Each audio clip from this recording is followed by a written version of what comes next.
3 વર્ષથી નાસ્તો ફરતો એનડીપીએસનો આરોપી નવસારીથી ઝડપાયો। મોરબી જિલ્લામાં છેલ્લા 3 વર્ષથી નાસ્તો ફરતો એક આરોપી મોરબી સિટી બી ડિવિઝન પોલીસના જહેમતી પ્રયાસો વડે નવસારીમાં ઝડપી લેવામાં આવ્યો છે।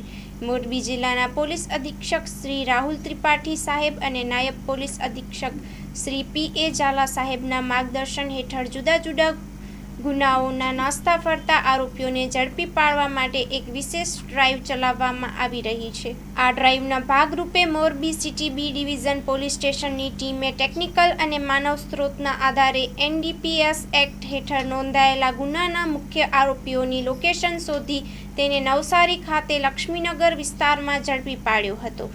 Police inspector Shri N. A સાહેબના સુપરવિઝન હેઠળ કાર્યરત ટીમના હેડ કોન્સ્ટેબલ અને પોલીસ કોન્સ્ટેબલ સહિતના જવાનોએ આ કાર્યવાહી સફળ બનાવી હતી। આ કેસમાં આગળની કાયદેસરની કાર્યવાહી હાથ ધરવામાં આવી છે। Story report by Himanshu Solanki, Morbi.